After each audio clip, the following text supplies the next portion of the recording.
अगर आप भी चाहते हैं कि JM म्यूजिक के ऑडियो वीडियो सबसे पहले आप तक पहुंचे, तो लाल बटन को दबाकर चैनल को सब्सक्राइब जरूर करें और साथ में बेल आइकन को दबाना न भूलें।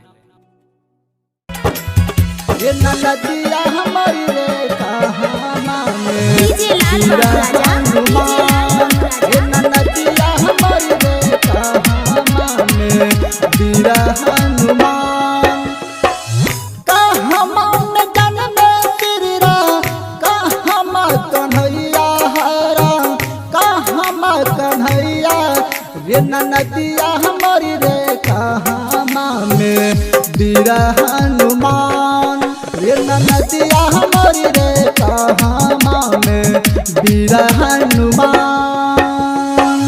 कहमा में जन्म तेरा कहमा कन्हैया हरा कहमा कन्हैया ये नदिया हमारी रे कहामा में बीरा हनुमान ये नदिया हमारी रे कहामा में बीरा Hanuman. Mahalakshmi digital recording studio Kusheshwar बाजार। ये नदिया हमारी रे कहामा में डीजे लाल बीरा राजा हनुमान ये नदिया हमारी रे कहामा में बीरा हनुमान।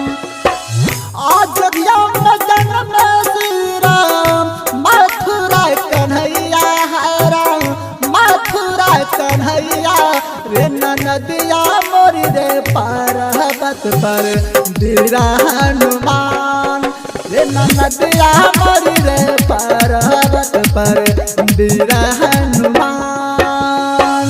कहमा जन्म श्री राम कहमा कन्हैया हरा कहमा कन्हैया रे नदिया मोरी रे कहामा में बीरा हनुमान रे नदिया मोरी रे कहामा में बीरा Hanuman.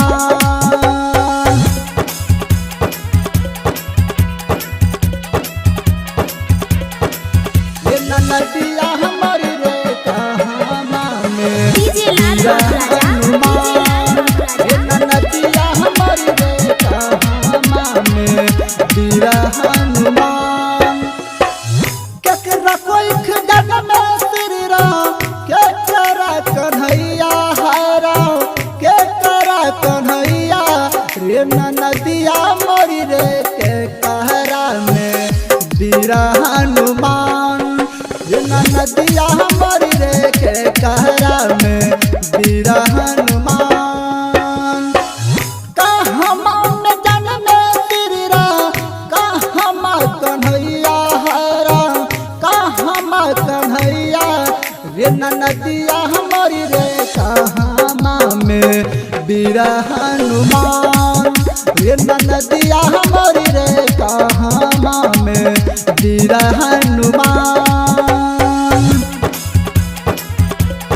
Mahalakshmi digital recording studio Kusheshwar बाजार।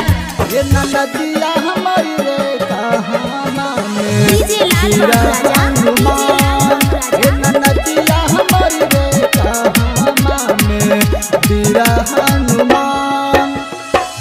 कौशल्या के जन्म श्री राम देवकी कन्हैया हरा देवकी कन्हैया रे नदिया हमारी रे अंजनी में बीरा हनुमान ये नदिया हमारी रे अंजनी में बीरा हनुमान। कहमा में जन्म श्री राम कहमा कन्हैया हरा कहमा कन्हैया ये नदिया हमारी रे कहामा में बीरा